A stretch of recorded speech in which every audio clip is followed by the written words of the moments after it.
right, good evening. We are studying in the book of Revelation. We began looking last week at the 7 keys for unlocking the book. There we go. We started looking at these. I think we covered 3, is what I show. First 3 of these. These are keys that sort of unlock the book. Of course, the book is written in symbols. These are things that are, at least by and large, going to shortly come to pass. That's a very key phrase in understanding and interpreting the book. The book was given to comfort persecuted Christians. Third. And then we'll begin talking tonight about the dragon and the 2 beasts are identified. And then 5th is the harlot who is Babylon is identified in the book. The 6th key is the 1260 days, which are identified. And then the kingdom also is identified within the book of Revelation, and that's a key because the book centers around the concept of the kingdom of Jesus. Now, we talked about the book being written in symbols. You've got several symbols that are used, and the Bible uses figurative language in a lot of places. And basically, the bottom part is what I want to focus on here, just because we already covered that last week. Some things in Revelation are literal, but for the most part, most of the time, we're going to have on what we will refer to as our figurative hat. For the vast majority of the time, you're going to be looking at things that are of a figurative nature. So remember that. And then we talked about the book is about things that will shortly come to pass. It provides its own time frame as to when the events will happen by and large. That doesn't mean every single thing, but for most of what's going to happen. These statements that we looked at, if you are reading that in the first century, if you're one of the original recipients of the book, you are not going to be expecting something to be described that is 2,000 years or more in the future. You're thinking of things that are going to be happening by and large pretty much in the not too distant future. And of course the quote here from Stafford North, obviously the writer intends to emphasize that the book is primarily about events that will begin quickly after the book is delivered and will play out in a relatively short time frame. Again, if you're one of the original recipients, that's just going to be what you're thinking. Your immediate thought doesn't go way off centuries into the future. So we got to keep that in mind as well. And then the third key we looked at last week is that the book was given to comfort persecuted Christians. That is one of the primary intentions for the Holy Spirit to inspire John to write this book. It is to comfort Christians who are suffering, they're being persecuted. It is, as the last sub-point there says, persecution is the theme and lies at the heart of the message. You have to remember that. And so much of how people approach the book, it just throws out that concept that the book was written to comfort persecuted Christians. If you forget that, you can go in all kind of wild directions with interpretation and approaches. So these Christians, they're about to endure some serious persecution. God is giving them a message that says, hey, I want you to be comforted because there's hope. And that's where we left off, I show. Did we cover the dragon? I didn't think we did. I think we kind of left off right here at the beginning of this key. All right, so some symbols in the book are going to portray major characters, major players. You see that here with the dragon and the beast. And, if we can correctly identify these major characters or major players within the panorama that John is seeing, if we can get those right, then we're going to have a vital key to understanding the book correctly. 3 of these major characters are a dragon and 2 different beasts. And so that's what we're looking at here in this particular key, because Revelation gives us enough information to identify who these are. Sometimes people just, they really stress over this. Who is the beast of Revelation? And I think, I'm trying to remember, I think that may have been what someone had written down as far as one of the things that they wanted to learn is, who is the beast of Revelation? Well, that's what we're going to answer here in this particular key. But first, let's talk about the dragon. he is introduced in chapter 12 of the book of Revelation. And he's going to appear throughout the rest of the book. This dragon is red, 7 heads, 10 horns, 7 crowns. He has a tail that sweeps or takes up a third of the stars of the heaven, stars from the sky, you might say. He persecutes this woman and her child, we see a little bit later on, and he's going to actually bring up the 2 beasts. The dragon is the one who brings them up, empowers them, we might say. He's going to persecute the woman and her child also. So later he is going to be bound in the bottomless pit or the abyss, some translations have. He's going to be bound for 1,000 years. Then later his ultimate end is to be thrown into the lake of fire. There are no doubts here with the dragon, right? Who is the dragon? This is about as easy as it gets, right? Because the text tells us specifically. Look at chapter 12, verse 9. That great dragon was cast out, that old serpent called the devil and Satan, which deceiveth the whole world. He was cast out into the earth, and his angels were cast out with him. And you go all the way over to chapter 20, verse 2. Remember, he's introduced in 12, but he appears basically throughout the rest of the book. Chapter 20, verse 2, he laid hold on the dragon, that old serpent, which is the devil and Satan, and bound him 1,000 years. So there's no doubts here.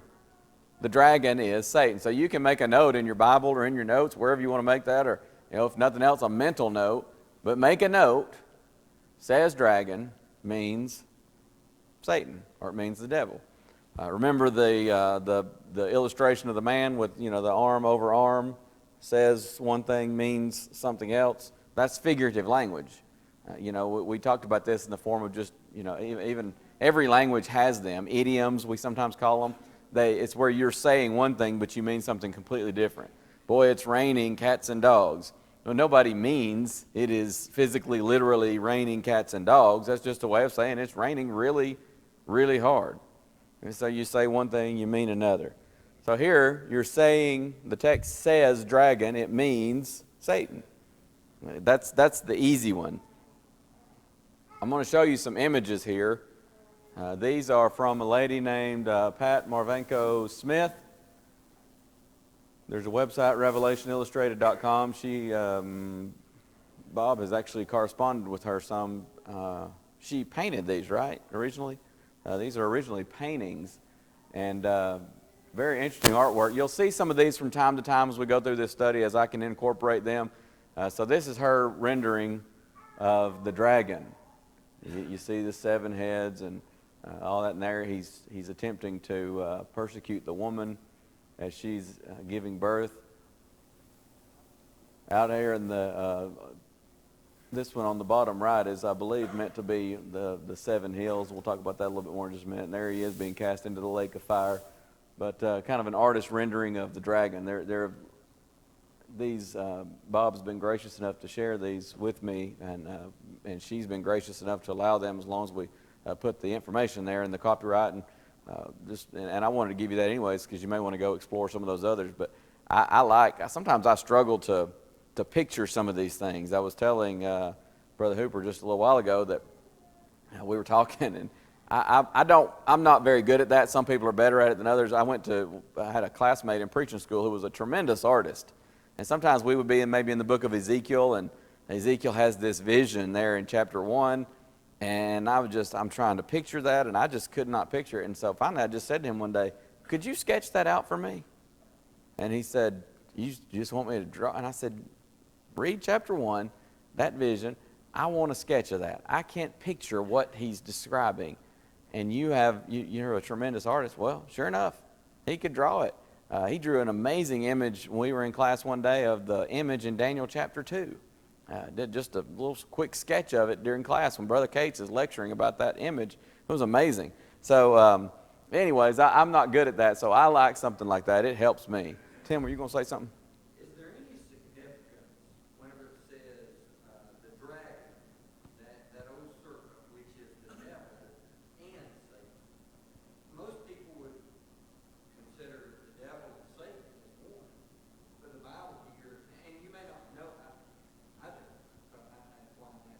I don't know if I know off the top of my head. My best guess, without studying it a little bit more in depth, would be devil being, I think we mentioned this Sunday, diabolos. It means slanderer. That's more of a description. Satan would be more what we would describe more as a name, I think. So that's, again, that's off the top of my head, but that might be what that is. So anyways, there's a couple of, or three drawings, paintings of the dragon, and again, that's the easy one because we know what the dragon is. That's Satan. All right, let's talk about the first beast. This might be the most important one to get right, to identify in the book, is the first beast. Again, the dragon, he brings up the beast. Unlike the dragon, though, there is no single verse or verses you can go to that will say, here is the beast. He is fill in the blank. But you can do some pretty easy deductive reasoning and figure this out. Look in chapter 12.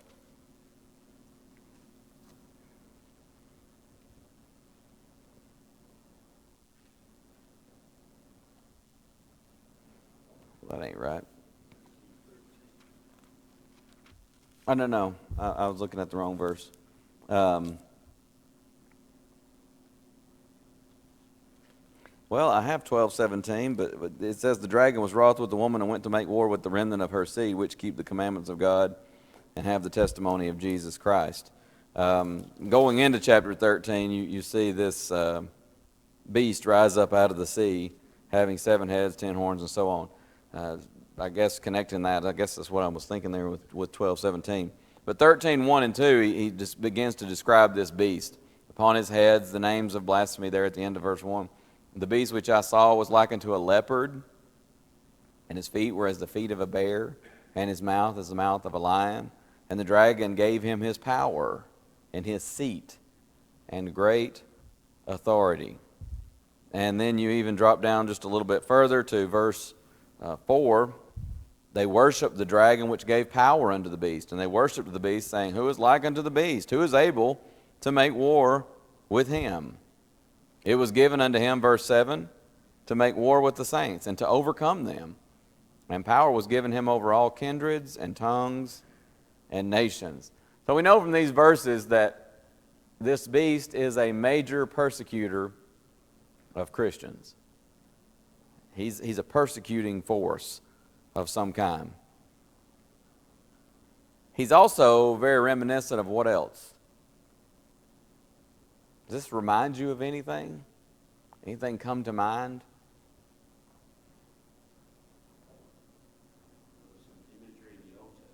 There's some imagery in the Old Testament that is hard not to think of when you read about this beast. Now, that's not exact. It's not an exact match. But in Daniel chapter 7, Daniel describes some beasts that he saw.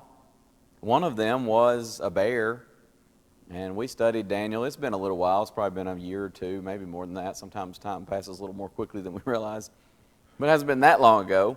The beast, the bear rose up on one side, remember, the Medes and the Persians, and eventually it kind of became more of the Persians. And there was that illustration of that within that image, but that was a bear. There was a leopard. It's the idea of a swift rise to power. Alexander the Great in the Grecian Empire, the swift rise to power. This beast is more reminiscent of what we call in Daniel 7 the diverse beast. And when you study that and you look at those beasts and how they're laid out, it's Babylon. It just, and you see something similar. It's not in the form of beast. It's in the form of that great image from Nebuchadnezzar's dream in Daniel chapter 2. But you see a lot of prophecy in Daniel concerning nations. Babylon, the current regime, as Daniel is prophesying, but he also talks about the Medes and the Persians, which Daniel would actually be around for, part of that empire, and then the Grecian Empire, and then the Roman Empire. And that diverse beast in Daniel chapter 7 is the Roman Empire. So it's very reminiscent of what we read about there in Daniel chapter 7. Also, again, those kingdoms that are detailed with the image in Daniel chapter 2. And so this beast, like in the book of Daniel, represents a world power. The dragon is giving him authority. The dragon is giving him power. This is some kind of world power. You see this with the crowns and all that, and so it's reminiscent of a world power, reminiscent of the image rather in Daniel, but also representing a world power. And so from 13, 6 through 8, notice what it says. He, the beast, opened his mouth in blasphemy against God to blaspheme his name and his tabernacle and them that dwell in heaven. And it was given unto him, the beast, to make war with the saints and to overcome them. And power was given him over all kindreds and tongues and nations. And all that dwell upon the earth shall worship him, whose names are not written in the book of life of the Lamb slain from the foundation of the world. So he's committing blasphemy. He's going to make war against the saints. He reigns over every tribe, tongue, and nation. And, of course, he is worshipped. Thus, here you have an empire that opposes God. It persecutes God's people, in this case Christians, and it deifies its leaders. Now, again, putting yourself in the first century, this isn't real difficult to figure out when you start looking at this through first century glasses. Go over to chapter 17. There's another passage here we want to include. Chapter 17, verses 9 and 10. Here's the mind which hath wisdom. The 7 heads are 7 mountains on which the woman sitteth. There are 7 kings, 5 are fallen, 1 is, the other is not yet come, and when he cometh, he must continue a short space. So here you have heads that represent kings. 1 is in power at the time. Then you have 7 heads or 7 hills or 7 mountains there in verse 9. Well, again, thinking like a first century Christian, put it this way. Here's a major world power of their day being described. Rules over the world. The leaders are deified. It is a major persecutor of Christians. 7 hills. And there's a connection there with this diverse beast of Daniel chapter 7. I submit you don't even have to be a first century original recipient of this to figure this out. It's pretty simple. What's coming to mind? The Roman Empire, right? I mean, we often, even in secular history, talk about Rome being the city built on 7 hills, and it certainly was the major world power of their day, right? Did Rome rule over the world? They ruled over basically what we would say the known world at that time. And again, you know, when it says he's a power over every tribe, tongue, and nation, there's symbolic language there. We call that hyperbole, exaggeration for the sake of emphasis. Rome basically ruled the world. You know, yeah, if you came over to what we call now America, there were Native Americans and things like that. It's not meant to say every single individual soul, human, breathing on the face of the earth. It's a hyperbole to say this was the world power. Rome certainly fit that. The leaders were deified, which, by the way, is another argument for the later date. That didn't happen until later on. Rome certainly was a major persecutor of Christians, and the diverse beast in Daniel chapter 7 represented Rome. So who else would they think of, those original recipients, but Rome? So again, make a note here, mental or otherwise. Says beast means Rome. That's the first beast. There's another beast that will come up as well. And the second beast is, there's even more disagreement. More people agree on the first beast, and at least, you know, from what I can tell, than on the second.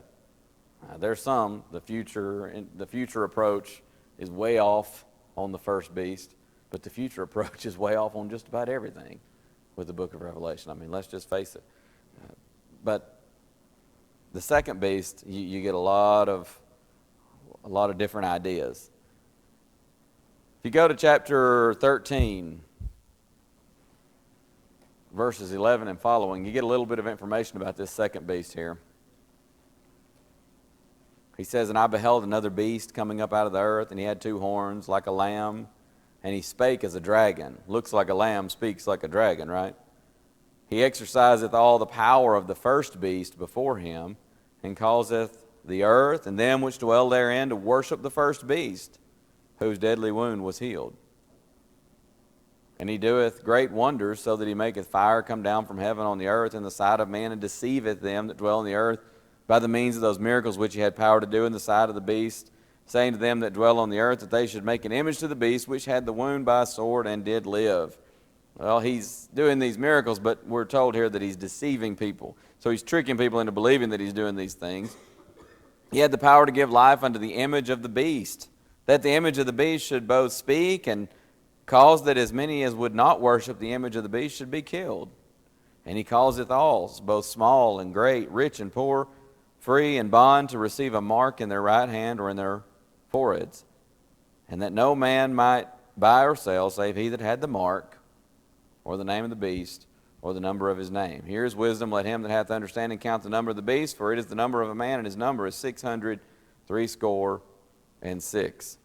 So, he has two horns like a lamb, he speaks like a dragon. He's concurrent in chapter 13 with the first beast, and when you get to chapter 19, he falls with the first beast.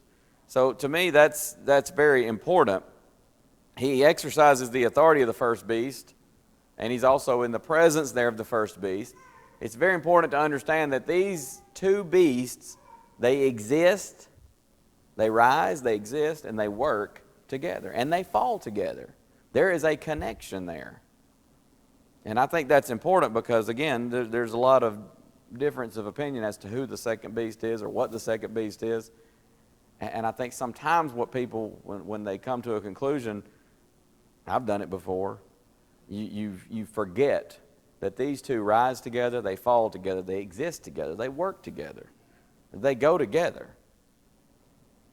The mission of this second beast is to set up images or statues of the beast, of his heads, to force people to worship them using false miracles. He's going to use economic pressure. You can't buy or sell unless you have the mark of the beast. And, of course, he'll even use violence. Is that still visible okay for the folks in the back? Some of these slides I had to get kind of smaller than I wanted to get with the font, so I apologize if it's getting too small. If it is, let me know so I know next week and I can try to plan differently. So his mission is basically to get folks to deify, worship the beast, the first beast. Well, again, we want to think like a first century Christian here. We want to look at it through our first century glasses. Particularly during the reign of Domitian, this was around 81 to 96 A.D., emperor worship became a major force in Roman life. There were images, there were temples, and you know, you've even probably done some, if you've done much reading about persecution of saints, I need to check. I thought I had seen this before. Now I'm doubting myself. It may be there, but there's a book called Fox's Book of Martyrs, and it's a fascinating read in one sense, but it's hard to read in another because some of the stuff that was done to Christians is so horrible and so just unimaginable. But it is a very eye-opening read. But it talks about, I'm thinking I've read it there and other places as well. Sometimes you would go in, you'd burn a little pinch of incense, and you would say, "Caesar is Lord." And that's all it took. And you walk out and everything's good, except if you're a Christian, you know that's not true. And you know that's blasphemy. So what did Christians do? Well, some of them caved. And they would, and this kind of became one of the nearly church splitting issues of the day. Here's Robert, and Robert, you know, he says, "I got family, y'all. What are my kids going to do if something happens to me?" And so he burned that little pinch of incense and said, "Caesar is Lord," and he walked out, and he says, "I don't believe that, but what was I supposed to do?" And maybe even later he says, "You know what, I know that was wrong, and I repent." And there were people in the church in those days, and they said, "You can't. You're done. You're lost. Because you sat there and said, 'Caesar is Lord.' And you can't come back from that." And then there were other people that said, no, you can be forgiven for anything. if you're alive and you've got opportunity and you're willing to repent and turn back to God with all your heart, you can be forgiven. And it was a big deal. Church history shows us that became a big deal in the church in those days. Can you be forgiven if you cave and do that? Even if you try to come back and turn back to God with your whole heart, and you say, if I'm called upon next time, I'm just going to have to face death. If I'm not doing that ever again, there were some people that would sit there and say, you can't be forgiven. Now, biblically, we know you can. But there were people that they were not believing that. And it was a big issue in their day. But there was, during the time of Domitian, it became a major force. And, they would take these Christians, oh, we hear you're a Christian. And they knew that was one of the ways they could out a Christian. Just take them to one of these temples, one of these images, and you just go ahead and burn that little pinch of incense and say Caesar is Lord, and we'll forget this ever happened. Well, no, you're one of us then. You're on board. And, of course, a faithful Christian would not do that, and if he refused to do so, you knew that was the end. So what else would a first century Christian think of here except the cult of emperor worship? I don't think there's any question about that. And so, again, I would make a note here, mental or otherwise. This says beast. And again, we're talking about the second beast here. But it means emperor worship. Would that be connected with the first beast, if the first beast is Roman Empire? Certainly. If the Roman Empire falls, guess what's going to fall with it? The cult of emperor worship. So that makes the most sense logically. So summarizing this key here, and I know this is probably the one we spend the most time on because there's a lot to process here to understand and to come to this conclusion. The dragon is Satan. No mistake about that. 12:9, 20 verse 2, they tell us that very explicitly. The first beast is Rome, and that's not a hard conclusion to come to. The second beast, I just think that the most logical conclusion there is it is referencing the cult of emperor worship there in the Roman Empire. I just think that easily makes the most sense. All right, so that's key number 4. Let's move on to key number 5 here. The harlot who is Babylon is identified. She's introduced in chapter 17. We learned several things about her here. I won't read all these verses, so I'm going to go through these and let you check the verses. Looking in verse, is that right? Keep finding verses that are references here that are making me do a double take. Yes, okay. I skipped down before. She's introduced in chapter 17. We find out that down toward the end of the chapter, last verse, that she is actually a great city. Well, this is referenced as a woman, but it says she's a great city. Now, how does that work? What's key number 1?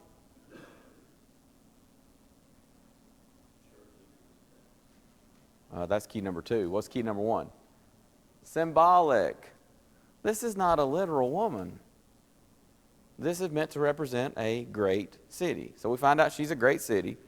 This great city, again, you start trying to stay literal and you run into all kind of problems here. This great city, according to verse 2, commits fornication with the kings of the earth. Now, how does that work? How does a city commit fornication? Again, it's symbolic language. She rides upon or rules over the first beast, not beat. That's a typo. Sorry about that. Verses 3 and 7. She rides upon or rules over the first beast. If you are riding horseback, that horse has been broken. You're ruling over this beast, and you talk about an animal that has to be broken to be able to ride. She's riding. She's commandeering this beast, so she is in charge. She rules over the first beast. She's dressed, according to verse 4, luxuriously, purple, scarlet. She wears these precious jewels. According to verse 4, she holds a cup filled with all kinds of abominations and fornications. She is intoxicated or drunk, according to verse 6. Not on alcohol, but on the blood of the saints, the martyrs of Jesus. Again, symbolic language. She has persecuted and shed so much blood, it's like she's become intoxicated with this. So we learned a lot about her there in those verses. Here's an artist rendering from that same artist, Pat Marvenko Smith, giving an artist illustration there of this mystery, Babylon, this harlot who is called Babylon, as she sits on that beast. Early Christians would, well, there's another typo, readily recognize this city as Rome, right? That just, putting on our first century glasses, that makes sense. She is a city, a great city. Well, who else would they think of except Rome? She's called Babylon, verse 5.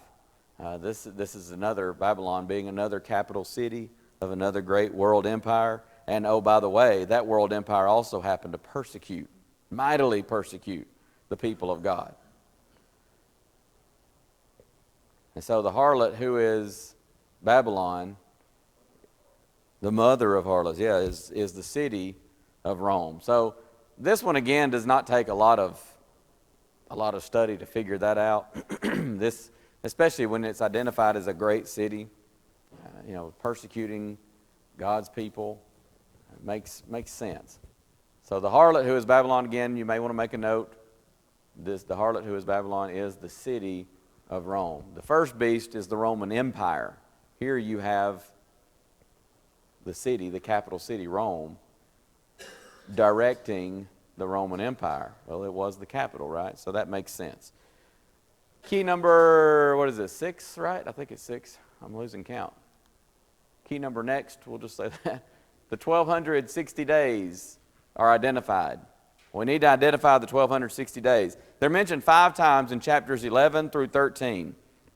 You'll see these 1260 days mentioned 5 different times. Now, it won't always say 1260 days. In fact, you'll see twice it's referred to as 1260 days. Twice it's referred to as 42 months. And then once it's referred to as 3.5 years, or the way the King James puts it, time, times, and half a time. By the way, where else do you see that expression? In the book of Daniel, right? Specifically with those 70 weeks. But think of it this way, 1260 days, you're going with a 30-day month, that comes out to 42 months. And of course, 42 months is 3.5 years. So you're basically talking about the same time period here each time. But during these 5 periods, what happened? Again, we won't necessarily read all of these. We'll read some. Sometimes I'll just refer to a verse and not get the entire context, but that's just for the sake of time. But during these 5 periods, you'll have, according to 11 verse 2, the court which is without the temple leave out and measure it not, for it is given unto the Gentiles, and the holy city shall they tread under foot 42 months. 40 and 2 months, as the King James words it. So the Gentiles are going to tread the holy city underfoot. Then, according to the next verse, chapter 11, verse 3, I will give power unto my 2 witnesses, and they shall prophesy 1,260 days, clothed in sackcloth. In other words, 1260 days. So the 2 witnesses will testify 1260 days, and then according to verse 7, they will be killed by the beast.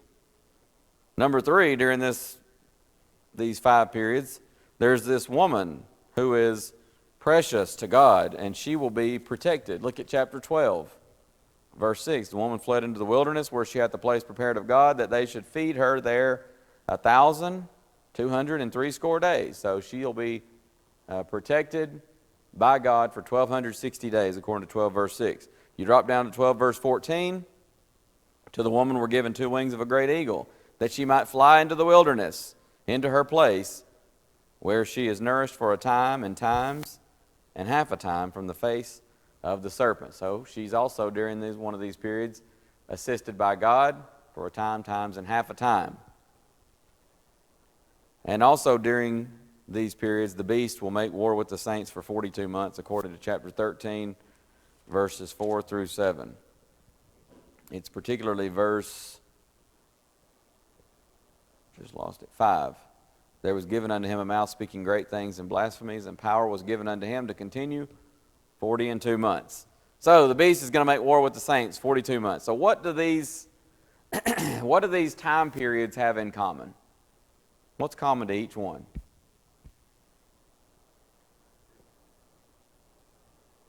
They're figurative. What's going on in each single one? Here you have Gentiles are treading the holy city. Well, the holy city is representative of God's people. Especially in the new covenant, that's not a physical city, right? What is the holy city in the new covenant? It's the Israel of God. It's the church. So the church being tread underfoot, 2 witnesses testify, but then they're killed by the beast. A woman, the dragon wants nothing more than to get to this woman to kill her. But God protects her. He's still after her. There in chapter 12, a little bit later in the chapter. He desperately wants to kill her child. And then the beast is going to make war on the saints. What's common here in all 5 of these? Persecution. It's always an attack on something that is precious to God, that God considers precious in His sight, His saints, His people, His city. It's always an attack on what God considers precious to Him. In 2 of these, Satan is the attacker himself. In 3, you have the beast, the Roman Empire, doing the attacking. Again, that fits. If you're a first century recipient of this, well, that's coming together. You understand this. You know what he's talking about because, yeah, the holy city is being tread underfoot by the Gentiles because Rome is persecuting Christians mercilessly. You think about how Rome persecuted Christians. It was something like AD, I've got it here, 90 to 300. In fact, I'm a bullet ahead in my notes. These 1,260 days, it's a time of persecution of God's people, particularly an attack directed by Satan using the Roman Empire. Rome did persecute Christians from around AD 90 to 300. Somebody looks at that and they say, well, that's not 1,260 days. That's not 3.5 years. It's not 42 months. I don't think there's any reason to suppose, and I don't, again, rule number 1, key number 1 is the book is highly symbolic.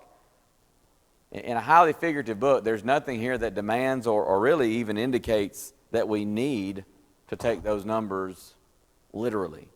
You run into all kind of trouble. I don't care what approach you're taking if you start trying to make that literal somehow. And man, I have seen some commentators and some teachers do some mental gymnastics to try to make that fit literally. This, just like the beast ruled over every tribe, every tongue, every nation, it's not meant to indicate every living, breathing soul in the world. The 1,260 days here, 42 months, time times half a time, it's meant to indicate a period of persecution, an attack by Satan using the Roman Empire to persecute the church. So again, make a note there. This is a period of time during which the Roman Empire will persecute the church. And then let's close out and make sure we get our 7th key here before we run out of time. The kingdom is identified. Key number 7, the kingdom is identified. Revelation often speaks of a kingdom. Some people, especially those taking the futuristic approach, will teach that the kingdom of Revelation is a reign of Jesus here on this earth for 1,000 years or something like that. But from the book of Revelation, if you go all the way back to chapter 1, let the book speak for itself. Verse 6. It just says, Jesus, He loved us, He washed us from our sins in His own blood, verse 5 at the end, and hath made us kings and priests unto God and His Father. To Him be glory and dominion forever and ever. The ASV 1901, the ESV, I think the New King James, most of the other versions get this more accurately translated. He has made us a kingdom and priests. You could literally say a kingdom of priests. And so in chapter 1, verse 6, he says Christians are a kingdom. That's current at the time John is writing. Christians are a kingdom. He has made us kings. Not He's going to make us a kingdom of priests, but He has done that. The citizens of the kingdom are priests. That indicates a spiritual kingdom. Peter talks about this in 1 Peter 2, of course. John is partaker with the brethren. Look at verse 9, just 3 verses later. I, John, who also am your brother and companion in tribulation and in the kingdom. He says, I'm in the kingdom with you. If the kingdom was yet future, John didn't know it, bless his heart. But he's writing by inspiration. He's not going to miss that. He says, I'm in the kingdom with you. If you skip over to chapter 5, we read about the kingdom again. Chapter 5, verses 9 and 10. They sung a new song, saying, Thou art worthy to take the book, talking about the Lamb here, Jesus, and to open the seals thereof, for thou wast slain, and hast redeemed us to God by thy blood out of every kindred and tongue and people and nation, and hast made us unto our God kings and priests. Again, more literally translated, a kingdom of priests, and we shall reign on the earth. Somebody says, well, it says we shall reign on the earth. It's the idea, again, this is perfect tense, not saying we're going to, but we are. But the idea there is reigning over the earth. They would be victorious over their persecutors. Again, scriptures can't contradict. Remember that. Sometimes people say, well, it says they're going to reign upon the earth. Can't contradict other passages. And we'll see that as we go along here. Notice the comparison to John 18:36. What did Jesus say to Pilate? My kingdom is not of this world. If it were, my servants would fight, that I should not be delivered to the Jews, but now is my kingdom not from thence. Colossians 1:13, Paul says that God has taken us, he's translated us from the power of darkness into the what? The kingdom of his dear Son. He's talking to Christians. He says, you've been translated from the power of darkness into the kingdom of his dear Son. If it's yet future, that's nonsense. But the kingdom was in existence. And the kingdom, of course, is the church. The kingdom here in the book of Revelation, it's a spiritual entity, the church. It's in existence at the time John wrote Revelation, and its citizens are priests, Christians. The only thing that fits that is the church of Jesus Christ. That's what the kingdom is. It's not a physical reign that's going to happen here on earth. It's a spiritual entity. People were members of it at the time John wrote. They could continue even to this day to be members of it because it is an eternal kingdom. Again, reminiscent of Daniel chapter 2 and that image. So, 7 keys to the book that unlock this book. And we're going to see this. We'll begin next week. We're out of time tonight. I was hoping to get into this tonight. The book's written in symbols. The things were said to be shortly to come to pass. The book was written to comfort persecuted Christians. The dragon and the 2 beasts are identified. The dragon is Satan. The 2 beasts are the Roman Empire first, the cult of emperor worship second. The harlot who is Babylon is identified. That's the city of Rome. The 1260 days are identified. It's a period of persecution. And the kingdom is identified. It is the church of Jesus Christ that he purchased with his own blood on the cross of Calvary. What we'll begin doing next week is we're going to start testing the keys. And as you see here, we'll test it first on the future time approach. This book says just about everything in the book. The vast bulk, the vast majority of the book is still yet to be fulfilled. Well, let's test the keys and see if those keys unlock that approach to this book. You know, I've already told you enough to know there's no spoiler here, but you know the keys just don't work on the future approach. There are several others that you'll see when you start testing the keys, they just don't unlock that door. And so we want to make sure we unlock the right door and take the right approach when we begin to study the actual text of the book. So we'll pick up there, Lord willing, next week, and we'll begin testing these keys and find the right door to open and the right approach to take as we study the text. Thank you very much.